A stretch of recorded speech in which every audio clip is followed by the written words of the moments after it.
Welcome back, all you football fans. After a great Monday Night Football game, it's the Empty Wagon Fantasy Football Podcast back for another episode. This episode will be breaking down Monday Night Football and give you a preview into Thursday Night Football. Also, we'll talk about all the news, reports, and rumors, as there was plenty to go around this week in the NFL. With me in studio, as always, you know him as Brad the Dad and Josh the Boss. Follow us on Twitter for all your news and updates throughout the season to win your fantasy football league. Now let's check in with the guys here at Empty Wagon and see how they're doing and getting ready to break down these games and news. Josh, how's it going over there? Well, I'm just ready for the next vacation, whenever that is. I don't know when it is yet, but you can't be burnt out after week 2. Yeah. No, not football. I love football. Just work. Just work is just a lot. He's just upset about Auburn. No, Auburn's a great team, and we're still in the top 10. New England, on the other hand, they lost pretty badly to the Jags. Erroneous. It's pretty factual. Erroneous on both accounts. We lost by 1 point to a top 10 team. Brad, how you doing? I'm doing good. It's funny you guys bringing burnout out. I think I realized the first 2 weeks of this NFL season with this podcast that I was a little burnout on football. And I wasn't as active in most of my leagues like I usually am. There's a lot to take on right now. I know, and I think it burned me out in the very beginning. I'm coming around now, and I'm all over everything and ready to go. But it was just, took a little bit to get my legs under me. Yeah, but we're rolling now. Oh yeah, doing well in my fantasy leagues helps me with it doesn't help when you hurt when you win. I Yeah, lost exactly. a lot. It don't hurt, that's for sure. No, when you got 4 teams and you're 7-1, you're feeling pretty good. So, all the more reason to listen to us here at the Empty Wagon Fantasy Football Podcast. Josh, what's the first round of news you want to kick off? So obviously the most important piece of news that we have to talk about is Josh Gordon. He was traded to the New England Patriots for a 5th round pick, conditionally.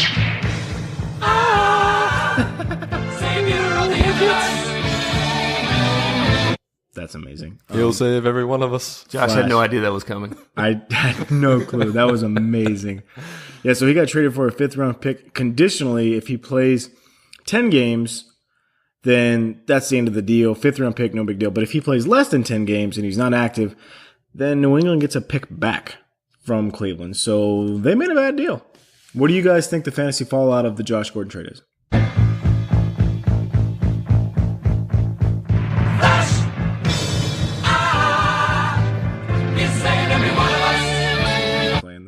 I love it so much.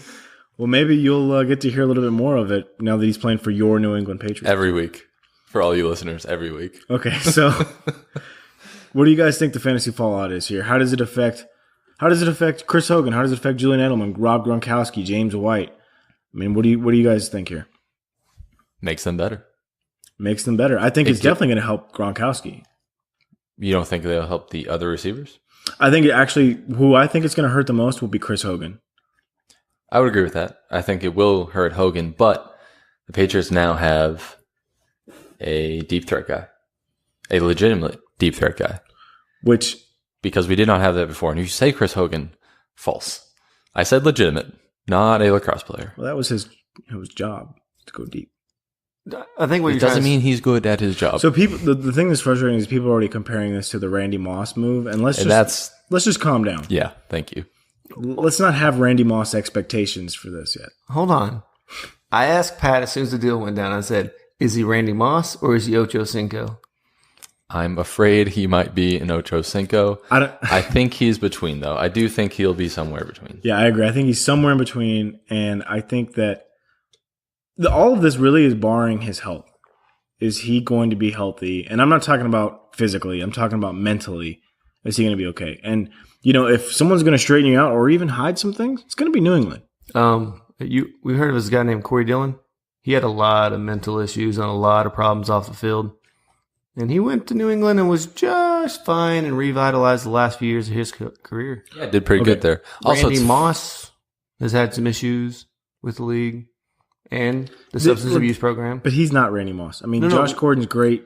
But that had nothing to do with physical talent, what they can do on the field. This was all off-field issues that came into the Patriots. Okay. If he buys into the Patriots way and Bill Belichick and be like, got it, coach, I'll play for you, he will succeed. If he fights it, that's when we're going to have Ocho Cinco. Okay, so real quick, Brad, give me one person you think will benefit and one person you think this will hurt. Josh Gordon will benefit. Obviously. This is the first time he's been on a team that he's played for anything. Okay. With his big season with the Browns that we always talk about, 2013, Jason Campbell was his quarterback. Great quarterback. Now he gets to play with Tom Brady, and he has something to play for? Jason Campbell went undefeated in Auburn in 2004. He's a great quarterback. Did they win a championship? Should have. So they went undefeated. What was he going to do? Then they didn't. If they went undefeated? All right, I'll go on with my player to benefit. Tom Brady. Obviously, yeah. But Well, you want a player who will benefit. you know who's going to Absolutely, hurt? yeah. Oh, yeah. Honestly, who's going to hurt? I think it's going to hurt James White. Because with Edelman coming back, and now you have another deep threat out there, I think James White's not going to get the looks that he's getting right now. Okay. And the targets. I think that's where we're going to lose the targets from. Because Edelman's going to get his when he gets back. And I think that's a lot of the James White. Okay. What do you think it's going to affect the most? Negatively?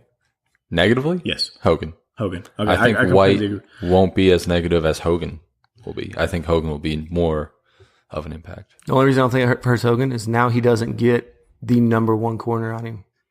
Josh Gordon's getting the number one corner as soon as he... But when Edelman came back. Edelman's in the slot, though. Number one corners usually don't go to the slot. Usually. But if Jalen there's Ramsey one ain't receiver, running into the slot. He ain't got And we time saw for how it. that worked he'll out. go wherever Gronk goes. All right. He loves Now- Trevor Gronk. One guy I'm surprised you guys didn't pick was Corey Coleman. This is now twice.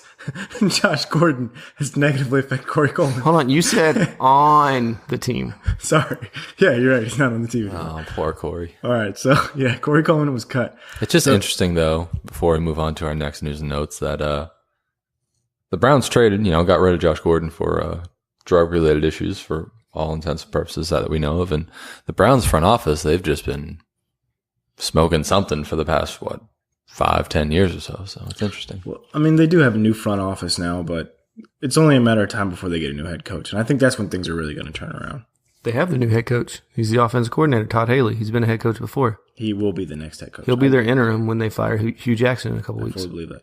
Well, and the thing that I don't understand is, please stop giving the Patriots great players. Like, I don't understand why the league keeps doing this. It's frustrating.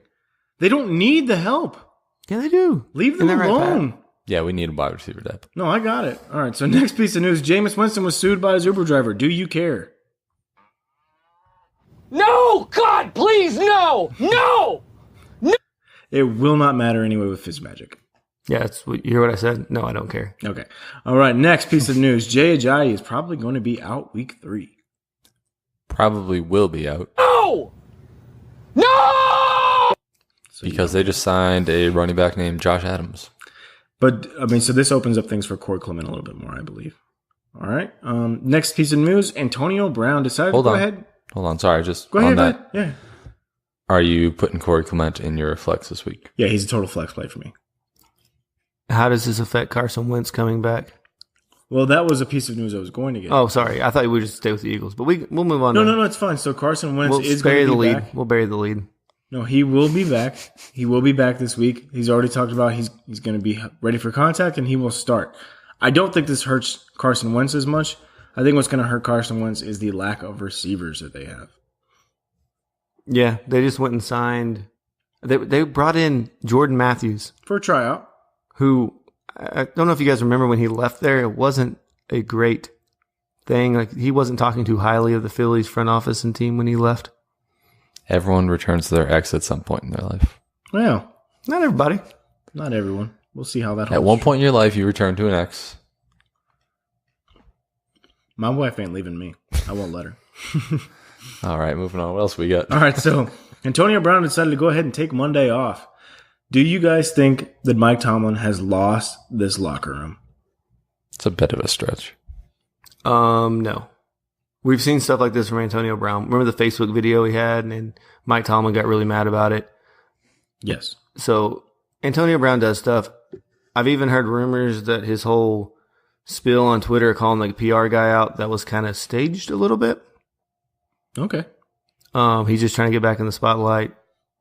He sees that his role is maybe not diminishing as much, but he is not the only target there now. Juju's hot. Yeah. Yeah, we talked about this on Sunday's episode that Juju he's clearly going to be the future wide receiver 1 on this team. I understand Antonio Brown's Him still in very Washington. good. Do what? Him in Washington will be fun to watch. Yeah. It's very apparent to me that the Steelers have hit on two more receivers, two very young receivers, and Antonio Brown. He's still one of the most electrifying players in the entire league, and I do not want to take anything away from him. But I mean, they got guys waiting in the wings that are ready. I mean, I think that's very apparent. All right, so Jarvis Landry, and this is important for Thursday nights. This is important for Thursday night's game. Jarvis Landry will be limited Monday, and he was limited today as well with knee issues. So Thursday night, we need to be paying attention to the injury report for Jarvis Landry. Do you guys still feel confident in Jarvis Landry? I do. I have no issue. I think it's just a short week, and they're resting their star player who plays every snap and is out there and is Tyrod Taylor's main weapon. Yes. He's their – now that Josh Gordon's gone, he is their wide receiver. I mean, They got Callaway. They got Callaway, they got Njoku, but let's be honest, Jarvis Landry's the one going to get the 15 targets in the game. All them Absolutely. targets. Yeah, so I think they're just resting him. They know he's going to play. Football players are going to be aching and hurting from now until the end of the season. Forever. So, Still keep him in your starting lineup. Don't panic. I mean, obviously, pay attention, see if he's inactive, but I don't see anything happening. If he's inactive, Antonio Callaway to me. As long as we get more of a heads up than what the Rams gave us about Zerline. Yeah. So speaking of Zerline, he's going to be out at least a few weeks. They've already signed another kicker to take his place. He's not designated for IR yet, but he does have some groin issues, and it's important to pay attention to that when you're talking about one of the most important kickers in the league. He's going to miss some time. And I think that you need to be paying attention to that, because if you have him, especially in your dynasty league, like Barnaby decided to go ahead and brag about, that didn't really work out for him this week. So sucks to suck, my friend. Shots fired. I actually think this helps out the Rams offense. And I know everybody's like, oh, the Rams offense is already great. Yeah, what do they need help for? Well, now McVay will be maybe a little more aggressive in the red zone going for the touchdowns. With, he doesn't have that guaranteed kicker with the leg back there that you can rely on getting you the 3 points every time. The leg. So maybe he has to be a little more aggressive. We saw it last week when they didn't have a kicker going for it, and it helped Todd Gurley, who played a half and had 30 points. Quite a bit. Helped him quite a bit. All right, another kicker news. The Vikings decided to go ahead and sign Dan Bailey, one of the best kickers from years past. He's the second most accurate kicker of all time. Good move. Yeah. Did you see what they had? Daniel Carlson did very poorly. Did you see the Minnesota coach's interview when they asked him about cutting him? Did not care. No, it was funny, though, because the reporter's like, why'd you cut him? And the coach said, did you see the game? And the reporter's like, yeah, so it wasn't a hard decision. He's like, nope.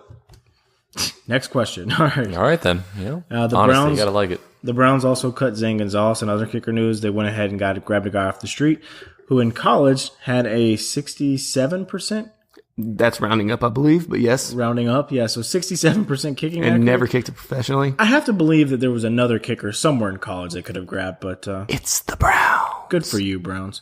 All right, another news. Larry I actually put my resume in, too, but I was second on the list. Did you see the fans were actually kicking field goals for tryouts out in the parking lot before they cut the kicker? It was just like John Papali all over again. I was about to say, yeah. Roll out Mark Wahlberg. Oh. So, well, we know what the next made-for-TV movie will be. All right, Larry Fitzgerald is expected to play this week. Interesting. Okay. I mean, yeah, I expect him to play. He's a gamer. He's always goes out there. He always fights through injuries.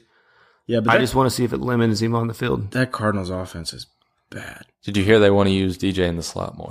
That's exactly what I was going to be the next thing, is that he's been promised to be used in the slot more by Mike McCoy. Brad, how do you feel about Mike McCoy? Yeah, what's more? 1 time? 2 times? What is more? You know what I'm saying? Like, he hasn't been in the slot at all season, so 1 time is more times, right? Mike McCoy's a bad coordinator. I don't want to sit there and sell him out, but I truly believe bad coordinator. We've seen him go ahead and blow up other teams' offenses. They're clearly hurting over there in Arizona right now. Next piece of news. LaShawn McCoy has some cracked rib cartilage, and he will be questionable for this week. Cracked rib cartilage. Just a little bit of cartilage. I just got some new cartilage in my knee. Oh, aren't you fancy? Yeah, so maybe he should get a transplant like I did. Yeah, why not? For your ribs. Who said he's going to play Sunday? I think he's going to play Sunday, but what's really the point? I mean, no, I don't want to sound rude, but like, think about it. But what is the point in making LeSean McCoy go out there and get slaughtered by the Minnesota Vikings? Sorry, that was the Bills' offense. Oh yeah, just let him take the week. Go ahead and let your boy go out there. Who's their backup running back? Chris Ivory. Chris Ivory, and they have another guy too. I always want to say Isaiah Crowell because they're the same guy to me. But it's Minnesota. So yeah, LeSean, go ahead and take this weekend off. Even if he starts, do not put him in your lineup. I cannot stress that enough. You do not want that. Who was a rookie last year that had cracked ribs and played? Yeah, but there was Ty Montgomery who cracked ribs and played through it. Yeah, but this is the Bills.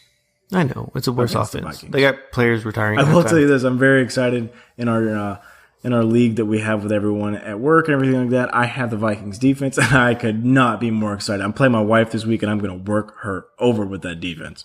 That's disgusting. Nobody wants bedroom talk here. Come on. Okay, well, keep it clean. About to get 30 points from your defense. Love her to death. So Aaron Jones. Last piece of news: Aaron Jones is going to be returning this week from his 2-game suspension. Do you care? Yes, and you said the key word there. I think you were forecasting waiver. Check your waivers. If he's not there, and pick up Aaron Jones. He probably slid through the cracks because he has 0 fantasy points up to this point. Oh, I can't wait. If he didn't get drafted. So Mr. Matthew Berry was saying that he expects it to be this year's Alvin Kamara. Not that he's going to produce like Alvin Kamara, but the fact that he's third on the depth chart doesn't really look like there's going to be a lot for him to do right away. But he's going to work his way through there. And I truly believe he is the best running back that Green Bay has. He's most talented. He had the most yards per carry last season out of all 3 running backs. And he is going to win this job. The worst thing for him right now is Aaron Rodgers' knee. Because he is the worst of all 3 of them in pass protection. And right now, Aaron Rodgers, for everybody watching him on Sunday, is not mobile, is not moving around out there. He can't even hardly put weight on that bad knee. So they're not going to put a running back in there that's going to get Aaron Rodgers killed.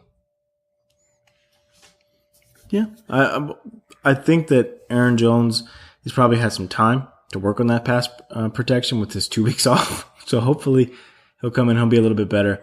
I think that what you're really going to see here is Ty Montgomery working his way out of the running back role. I think that's the person who's going to be hurt the most by Aaron Jones coming back.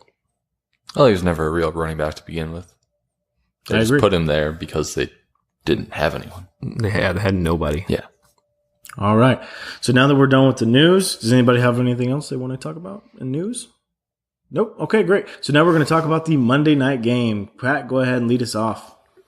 All right, Monday Night Football. Seattle Seahawks going into Soldier Field and playing the Chicago Bears. Bears pulled out the win, 24-17. It was really 24-10 because they had that last-minute touchdown that made it closer than it really was.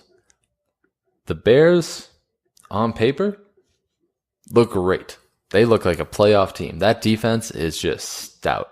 And if you had that defense, you got a lot of points from them this week. Good for you. I believe somewhere around the realm of 19 or 20. Some leagues, like one of our leagues I saw, the Bears defense had like 39 points. I think that was in our Flea Flicker league. Right? Yeah, it's a weird league though. You get points when you give up points. It's very strange, but yeah, it's great. It was about 17, 18, 19, something like that on average. Still an incredible week for a defense. That offense, great offense, but they have one key ingredient that's missing, and that's a quarterback. He's getting there. Yeah, he is. Yeah, slowly but surely he's getting there. He's in his sophomore year. We saw that Carson Wentz and Jared Goff had slow starts last year, and we obviously know the years they had, but man, Trubisky needs to get it together because if he doesn't, this is going to be a lot of talent on both sides of the ball that's going to go to waste. I think that he will get better. And the reason I think that is because he has a very incredibly talented and intelligent offensive-minded coach. Think about who his coach was last year. John Fox. I think he let him throw. That was the John Fox offense. Yeah, I think he let him throw the ball like 10 times all season. It was bad. Yeah. It was just so bad. Jordan Howard didn't look great, though. I don't really think they gave him much of a chance to look. And Seattle's run defense is still pretty good. They were running a lot of like sweeps and I don't want to say trick plays, but they're trying to get the ball into the playmakers' hands. Like you saw it a lot with Trey Burton. They didn't really use conventionally. Yeah. They had that shovel pass, which was a great play call, and it capped off a great 95-yard drive. Trey Burton. Yeah, there we go. And Cohen looked good, especially on special teams. He was explosive, so they're trying to feed him the ball, keep a hot hand alive. The thing with Trubisky is he looks at Allen Robinson on every single drop back first. Because I watched this, and I was like, what is he doing? Is he always looking to the right? No, now he's looking to the left. Oh, you know why? Because Allen Robinson's lined up on the left this time. That was his read, man. His number one read. My God. He was targeted 14 times for 10 receptions. He was looked at 50. Had to be. Well, I mean, and it bit Trubisky in the butt one time on that deep throw that he threw the interception. He should have had 4 picks. I don't know. I think that Allen Robinson, he's obviously in great shape, and he's almost back to that form that he had a few years ago in Jacksonville. Allen Robinson is incredible. This is not a knock on Allen Robinson. I totally agree with you. He's a great receiver. I think he's going to get more comfortable right now. I mean, you got to think about this is basically his rookie year. It's not. He played in 12 games last year. No, well, his coach was really bad. His coach really bad. John Fox is one of the worst quarterbacks, or one of the bad worst experience, coaches good experience is still experience. Not if it's a bad one. It's still experience. Jared Goff had a pretty bad experience his first year too, and he didn't look as uncomfortable in the pocket as we saw Trubisky sometimes last night. I think it's going to come. I really do think it's going to come. Well, I don't doubt that. I think he just needs to. I hope so too. He needs to calm down a little bit back there. Booger McFarland was bringing up a lot. You watch his feet. He had really bad happy feet back there. Well, think about it. He goes against Khalil Mack in practice. He probably is a little nervous. But he's got the jersey on. The don't touch me jersey. I mean, he's probably used to trying to freak out just a little. Probably bit. trying to wear that out to the field. But when you watch great quarterbacks like Tom Brady, watch his feet in the back. They're not dancing around and puttering around. Tom Brady goes back there, he sets his feet and he throws the ball. It's a difference between his great throw, his Trubisky's good throws last night. Because at halftime, if the offensive line lets him get touched, they get the lashings in the locker rooms. Lashings. Yeah. Whatever works, right? Yeah. But no, there was a couple ones, like you said, Jordan Howard didn't look good. There was a couple passes that Trubisky's airmailed over top of Jordan Howard, which would have made his night look a lot better. And then he got a touchdown vultured from him by your boy, Trey Burton. That wasn't vultured. Trey Burton had an What do you mean vultured? He had an incredible catch. I mean that Jordan Howard was the fake on that, and then they went shuffle pass. It was an incredible catch by Trey Burton. He pretty much put it in his hands. It doesn't matter. It was an incredible catch.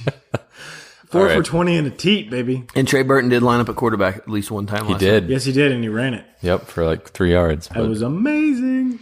But, I mean, I love Trey. I think more to come on that. I mean, he was third in team on targets. But to our resident Bear fan, Dylan, just hang on. Hope that Trubisky comes back. Or not comes back, but shows up and progresses and becomes a good quarterback, which I think he's capable of. Because that's what the Bears need to be successful, which I do think they have all the ingredients. They're just missing that one to pull it all together. On the other side of the ball, the Seahawks.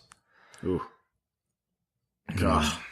The Seahawks aren't missing a quarterback. They're just missing an offense. Line. Offensive line is what you want to And playmakers. They have no playmakers. Tyler Lockett? Brandon Marshall?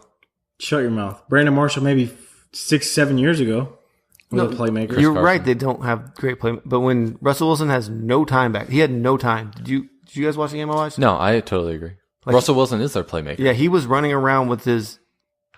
He was doing the same thing Trubisky was that we're knocking Trubisky for. He was running around and had happy feet. But that's because if he didn't have happy feet, Khalil Mack or Danny Trevathan or any other guy. Who's their backup in Seattle? I saw him. Anyway, he would have been on the field if he didn't have happy feet. That's right. Yeah, it is Hundley.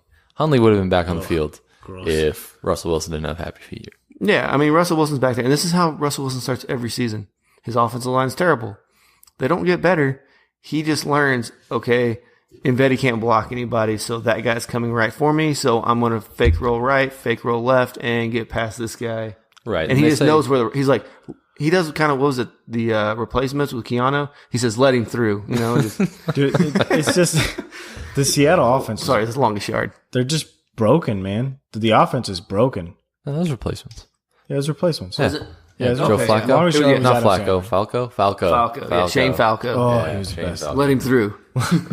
No, the offense is broken. It's very apparent. Like there's not a lot that they can do right now. So You know the offense is bad when an offense led by Gene Hackman is more exciting. yeah. But even in the second half, their most productive running back, Chris Carson, didn't get one carry You heard why, right? because he was gassed. From special teams. Because you took your best running back and you put him on special teams. Wow, good job, Pete. Yeah. Good job. Belichick does stuff like That's that. why you only have one Super Bowl ring instead of two. Good job. Wow. This is Pete Carroll forcing the hand of getting Rashad Penny the ball. Yes, which they clearly want to do. That pass, the pick six, that Prince Amukamara has never intercepted a ball since he's been with Chicago. It was his first pick since 2015. It's pick six, baby. Yeah. Housed it. Russell Wilson said, "Hey, Rashad Penny, I'm going your way." I think it was on the Jumbotron. Like, this is where you throw the ball. I don't. Oh my gosh. Will Disley had another productive game. A garbage time touchdown, yes. Yeah, exactly. That's exactly what I was going to say. You if take you- away that touchdown, I think he gets you 5 or 6 points, If which you is exactly really- what Jack Doyle got. If you really thought that Will Disley, it's like, well, it was a great week, picked him up, and you started him, congratulations, you were right. You might not be right many more times. No, this you year, won't. But congratulations. And we said that last week too. Like, great for Will Disley this week. Obviously referring to week 1. Don't happen. Not gonna happen again in week 2. I'm not even gonna say we were wrong because, like you said, it was garbage time touchdown, and there were so many better other tight ends you could have had in there that you wouldn't be so nervous about in your starting lineup. And Disley dropped a few passes. But, okay, let's get back to somebody that's more fantasy relevant, and Tyler Lockett. I think Tyler Lockett is a borderline wide receiver 2, wide receiver 3 play every week now. Until Doug Baldwin comes. Until Baldwin comes If back. Doug Baldwin comes back. He will. He has 2 bad knees. 2 bad knees. Just gotta rest him. He'll be back. Okay. We got our resident knee expert over there. He'll let us know. Bingo. I'm like Stefania Bell up in this piece, dude. Yeah. The doctor. Seahawks defense, not really sure if they're good or bad because, one, it's too early. They're young, and they were missing a few key players last night, or Monday night. Hard to tell against a quarterback like Trubisky. Shaquille Griffin is amazing. He's going to be the next Richard Sherman for them. Shaquille, not Shaquem. I know. His first touchdown was Mitchell Trubisky underthrowing the ball. And that's If Mitchell first Trubisky interception. leads What? the receiver there and throws it into the end zone instead of Trubisky doesn't 5 yards do behind. something that 31 other NFL quarterbacks do, which is look off a safety or any defensive player. I wouldn't say 31. You're giving Sam the Bradford. Borlays. You're I giving don't Sam know. Bradford too much credit. Okay. All right, maybe 30. Trubisky's better than Sam Bradford. Oh, Yeah, yes. no. Nathan Peterman. I mean, I could name a few. Anyway, so yeah. Starters. Nathan Peterman's no longer a starter. Yeah, for right now. So Buffalo's real bad. I don't know. The Seattle defense will get better. The team will get better. They will improve. Russell Wilson will improve. He'll get better. Fantasy. You're still going to start him every week. It's Russell frickin' Wilson. I mean, he's going to create plays. He's going to create running yards. This is what he does. He starts off every year slow, like Brad already alluded to. I'm not worried about Russell Wilson. I am worried about the running game. I'm worried about Pete Carroll. I don't know where his head's at, but Russell Wilson will be fine. He'll be just fine. This is the same worries we've had for the last 2-3 years with the Seahawks. So Yeah, he'll be fine. it sounds like a record. I'm gonna keep this and we'll play it again next year and then the year after. Sounds All right. good. And we'll have some Sierra music in the background. So Nick Vannett, Will Disley. Neither. No, if you had to pick one. Disley. Neither. No, Brad, you have to pick one. I don't think you understand the game. So here's the game. Any other tight end in the league? No. You have to pick one of those two. My cousin on the high school football team. Okay. Well, moving on. Now we're going to It's go Nick ahead. Vannett. But you're welcome. All right, moving you on did to the something. Thursday night football game. We got the New York Jets, JETS, at Cleveland Browns. Jets. What a Thursday night game. But hey, someone's got to win, right? It's going to be a stinker. You guys remember last year when the 49ers were playing the Rams and everybody's like, oh, this Thursday night game is going to be terrible. Who said that? I thought that was the year before. Everybody. No, it was last year because The it was Rams Rams? breakout. Oh, yeah. That's This was before the Rams were the Rams. Oh, okay. It was an early Thursday night game when we didn't know that Todd Gurley was back and that this offense was, and that's when the offense came out. The 49ers even put up a bunch of points. Yeah, that was an amazing game. It was an amazing game. So this is Are you calling for that right now? Are you calling for that? it would be the surprise game. Get out. Okay, it's not going to be an offensive showdown because these two defenses are actually pretty good. They are. Well, one of them's pretty good. Jets defense is not bad. You know why? You got a little guy named Buster Screen. He's actually not a great corner. He's a great corner. I know what I'm doing this It's a weekend. namesake. I'm making a Buster Screen drop for Pat. Oh, you got. And I'm doing the Jets He's game. just got for a now. great name. Yes, He's got a great name. he could have played any position. Okay, but okay, yeah, okay, he's a cornerback. Let's get into first. We'll just start off softball defenses. Which defense you like better, gentlemen? The Browns. Agree. a Cleveland rookie because they're going quarterback. against Sam. And Cleveland's at home. You take the home defense. We saw last week with Cincinnati. So you feel good enough in a 12-team league to start the Cleveland defense? Yes. Possibly. Yeah. I mean, if I don't have, obviously if I don't have a better option, but Cleveland or Atlanta? who's Atlanta play this week? Another NFL team. Thanks. Oh my Oh my! gosh. Tap dance for me a little bit. Give You it can't ask that another question one.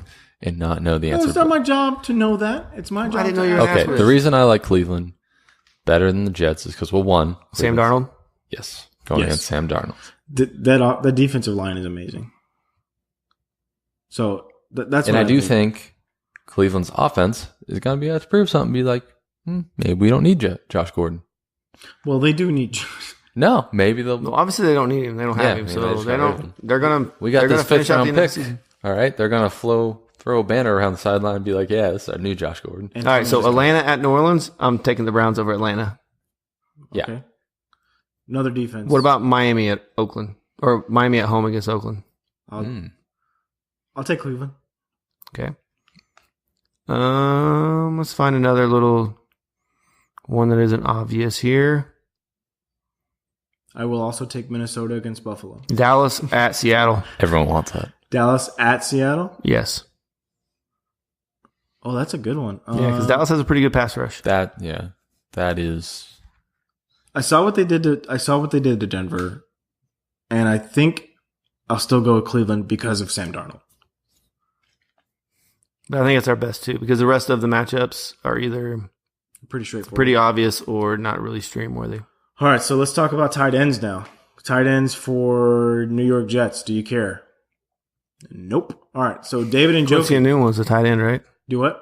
Quincy Enunwa play tight end? He's dying to talk about He- him. Well, I was going to get to them in a minute. Let's go. I know. Let's go. All right, so David and Njoku. You can start him. I'll tell you drafted him because he was a top tight end in a draft. So even though he started off slow these first 2 weeks, you're holding out. And now with the absence of Josh Gordon, you're really hoping his role and his targets and receptions is going to boost this week. Absolutely. From a guy coming with Njoku stock, that's what I'm hoping for. Do you guys feel that Njoku is going to be a solid play this week, or do you feel like it's one of those iffy kind of situations? Because they did have a bad week last week offensively. They're at home, which that might help a little bit. I think Tyrod's better outdoors, which is weird. He's played in, not great weather places. Let's think Baltimore, Buffalo, and now he's at Cleveland. And his home games have been better than his road games. So in a 12-team, Tyrod this week?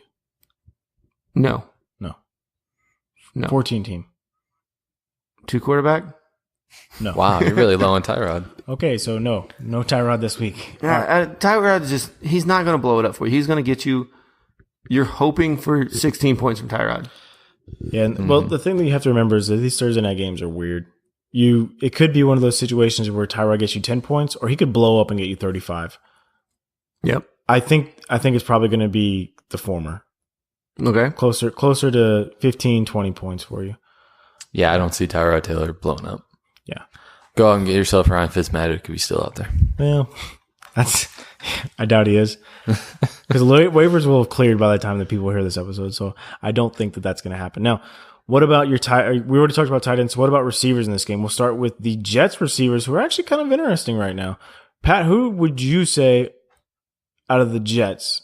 So we know Quincy Enunwa, Okay. but who would you pick after that? If you had to pick one of the Jets. So you got Terrell Pryor, Robbie Anderson. Robbie Anderson. Yeah. He So got why- targeted more last week. Okay. I think that will continue. And he's him and Quincy are the two most talented receivers on that team.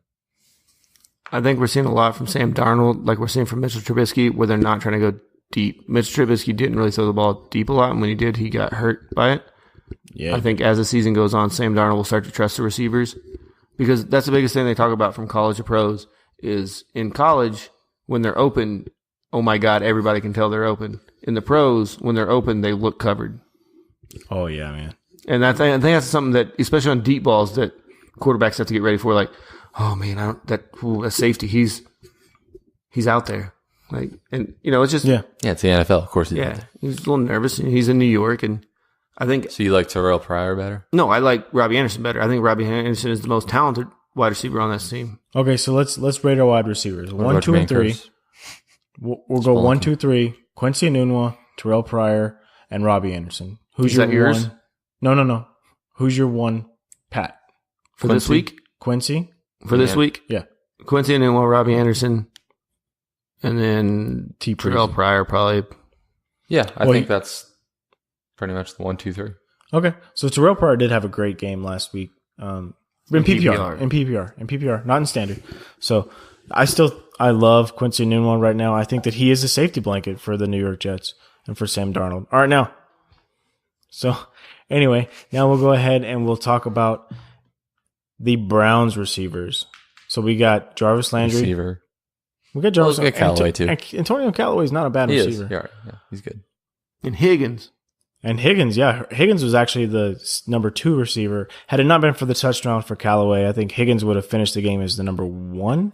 And he's number 2 on the depth chart. He was number 2 on the depth chart when Josh Gordon was on a snap count. I air quoted. He's not number 2 in your heart, though.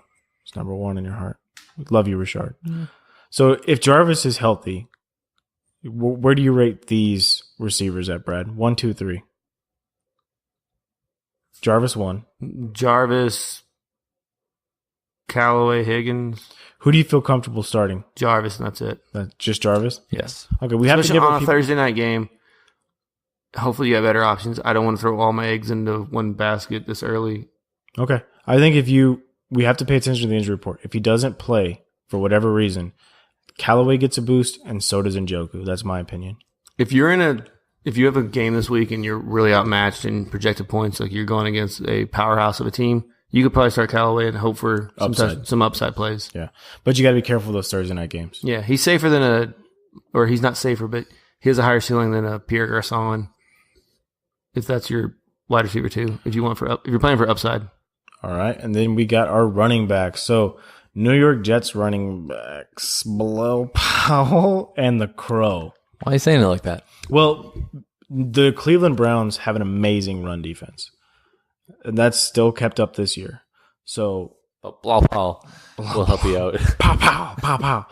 We'll help you out catching out of the backfield. The Crow had a bad week last week. Bilal Powell will probably get your receptions. So I'll tell you which running back's good if you tell me, how's this game going to go? Is Cleveland going to be up or the Jets going to be up most of the game? I wish I had a crystal ball. I think it's just going to be one-score game. Who's going to be leading most of it? On paper, Browns. It should be Cleveland. Okay, so the Browns are leading most of the game, and they're going to blow it at the end. That means Bilal Powell will have a better game than Isaiah Crowell. The problem is that it won't happen that way, mostly because Hugh Jackson's an awful coach. No, they'll have the lead and then blow it. Oh, well, they'll definitely blow it if they have a lead. They have a kicker that probably is going to miss a couple. It's going to be another Black Monday. It's hard to imagine the Jets playing with the lead for the majority of this game. And we saw that. It's easier to see the Browns playing with the lead. So we've had 2 Jets games. One, they played with the lead. One, they were behind trying to come back. Mm-hmm. And we saw each running back in both games, and that is how those running backs are going to work. If they have the lead, the Crow. Okay, so pick one or the other. I'm taking Bilal Powell because I think they're going to be down. They're on the road. They're going to give Sam Darnold a bunch of checkdowns to help him out. He's going to the dog pound. Cleveland fans are so happy right now that they don't have 2 losses going into week 3. They don't have 2 losses. They don't have 2 wins, but they don't have 2 losses either. Hey, so better record than they had last year. I don't feel comfortable starting the Crow. In PPR, Bilal Powell, I definitely feel good about. He's a decent flex, and by flex I mean put him in your RB2 and put somebody else in your flex because this is a Thursday night game. Always pay attention to your Thursday night games. Do not put your RBs or your wide receivers in your flex. Injuries happen, right, gentlemen? Right, because if you had Leonard Fournette last week and you had him in your RB2 or RB1 slot probably, and then, oh my gosh, he's not active. What do you mean he's not active? Uh-oh. Now I got to scramble to get a running back now because my best option on my bench is a wide receiver that I can't play because I put Joe Mixon, who got hurt, in my flex. Well, if you listened to me last week, you know that he was out. I really thought he was coming back in. Well, he wasn't. All right, Cleveland's running backs. I don't feel good about any of these running backs. Carlos Hyde, Nick Chubb, Duke Johnson. They said they want to get Duke Johnson more involved. I'm not buying it. Hugh Jackson's a moron. They paid him. They paid Carlos Hyde too. And they drafted Nick Chubb in the second round.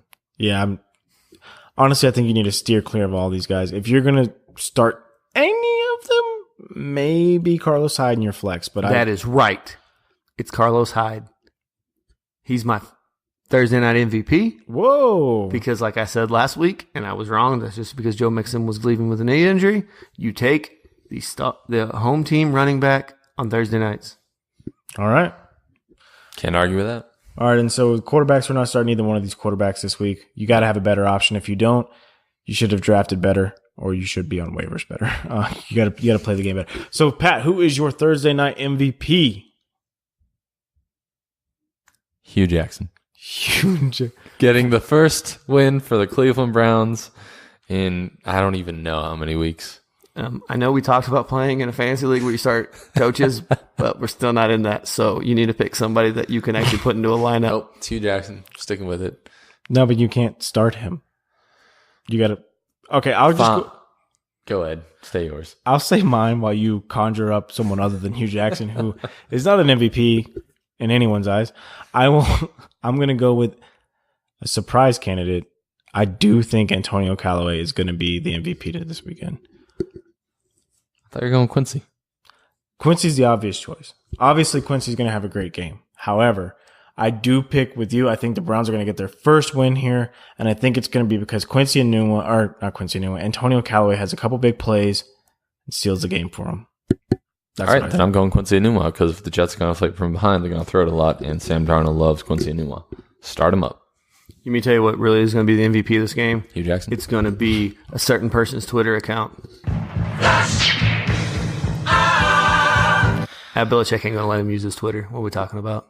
Yeah, he's got to delete it now. Well, that's probably true. All right. I heard he's on TB12 now. It's fine. Yeah, well, I don't think he's going to be allowed. I hope he's on TB12 because then he'll be healthy. Okay, gentlemen. Anything else you guys want to add to Thursday night's matchup? Go Browns. Go get him, Hugh. All right. That's all I got. What about you, Brad? Nah, I think we killed it. All right. Awesome. I'll go ahead and hand it over to Pat, and we will get out of your ears. Thanks again, everyone, for joining us here at the Empty Wagon Fantasy Football Podcast for a little insight into Week 3 as Thursday Night Football is just around the corner. Jets at Browns. Thanks for listening. Follow us on Twitter at EmptyWagonFF for all your fantasy football updates, news, advice, and injury updates as Week 3 draws closer. Tune in Friday for our next episode when we do our Week 3 breakdown. Have a good week, y'all. We finally lost in the podcast league. Yeah, FF Josh Hughes, and then Empty Wagon Pod. I'm crushing Twitter.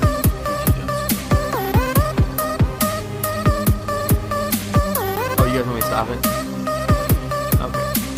No, cut it. I'm recording. Cut. Kill it?